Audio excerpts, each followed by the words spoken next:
Hello friends, आपका स्वागत है आपके अपने A to Z Hindi story channel में। आज हम आपके लिए लेकर आए हैं एक और नई कहानी, प्रेम के बोल अनमोल। एक गांव में एक मजदूर रहा करता था। उसका नाम हरिराम था। उसके परिवार में कोई नहीं था। दिन भर अकेला मेहनत में लगा रहता था। दिल का बहुत ही दयालु और कर्मों का भी बहुत अच्छा था।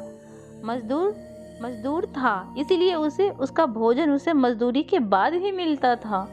आगे पीछे कोई न था, इसलिए वो इस आजीविका से संतुष्ट था। एक बार उसे एक छोटा सा बछड़ा मिल गया।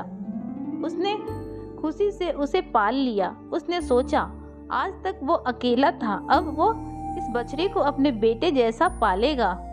हरिराम का दिन उसके बछड़े से शुरू होता और उसी पर खत्म होता।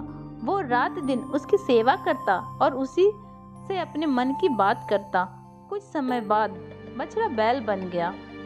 उसकी जो सेवा हरिराम ने की थी, उससे वो बहुत ही सुंदर और बलशाली बन गया। गांव के सभी लोग हरिराम के बैल की बातें किया करते थे। किसान के गांव में बैल की भरमार थी, पर हरिराम का बैल उन सबसे अलग था। दूर दूर से लोग उसे देखने आते थे। हर कोई हरिराम के बैल के बारे में बातें कर रहा था। हरिराम भी अपने बैल से एक छोटे बेटे की तरह प्यार करता था। भले खुद भूखा सो जाए, लेकिन उसे हमेशा पेट भर खाना खिलाता था। एक दिन हरिराम के स्वप्न में शिव का नंदी बैल आया। उसने उससे कहा कि हरिराम, तुम एक निस्वार्थ सेवक हो। तुमने खुद की तकलीफ को छोड़कर अपने बैल की सेवा की है, इसलिए मैं तुम्हारे बैल को बोलने की शक्ति दे रहा हूँ। इतना सुनते ही हरिराम जाग गया और अपने बैल के पास गया। उसने बैल को सहलाया और मुस्कुराया कि भला एक बैल बोल कैसे सकता है। तभी अचानक आवाज आई, बाबा, आपने मेरा ध्यान एक पुत्र की तरह रखा है। मैं आपका आभारी हूँ और आपके लिए कुछ करना चाहता हूँ। यह सुन हरिराम घबरा गया। उसने खुद को संभाला और तुरंत ही बैल को गले लगाया। उसी समय से वह अपने बैल को नंदी कहकर पुकारने लगा। दिन भर काम करके आता और नंदी से बातें करता।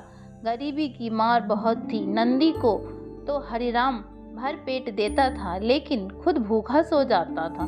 यह बात नंदी को अच्छी नहीं लगी। उसने हरिराम से कहा कि वो नगर के सेठ के पास जाए और शर्त रखे कि उसका बैल नंदी 100 गाड़ी खींच सकता है और शर्त के रूप में सेठ से 1000 मोहरे ले लेना।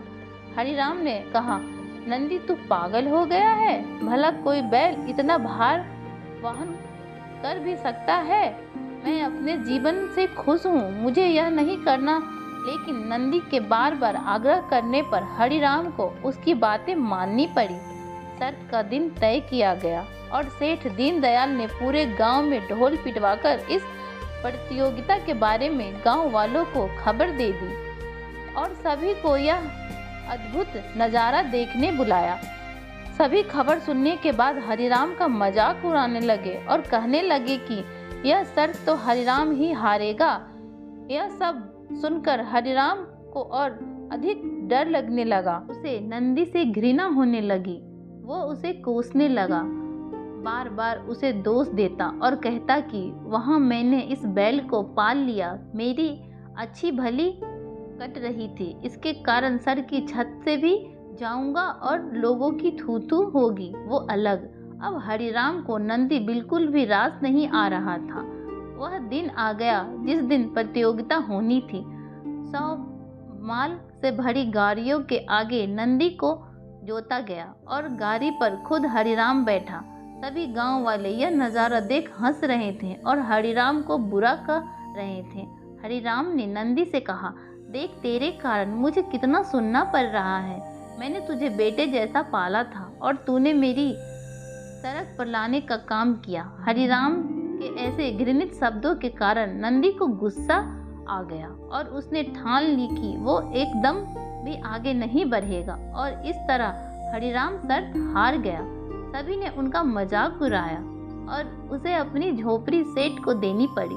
अब हरिराम नंदी के साथ मंदिर के बाहर पड़ा हुआ था और नंदी के सामने रो रो कर उसे कोस रहा था।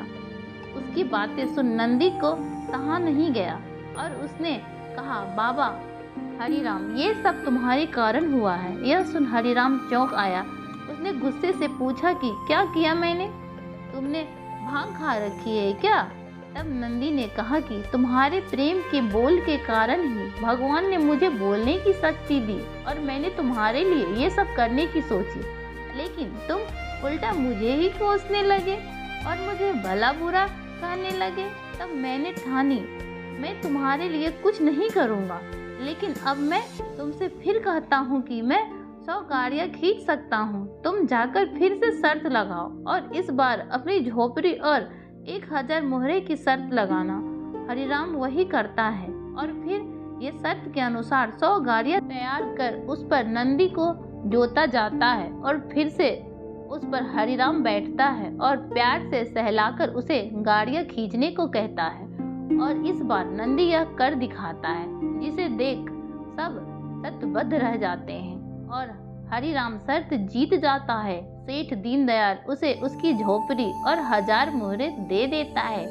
दोस्तों, अगर ये कहानी आपको अच्छी लगे तो वीडियो को लाइक और चैनल को सब्सक्राइब करें। धन्यवाद।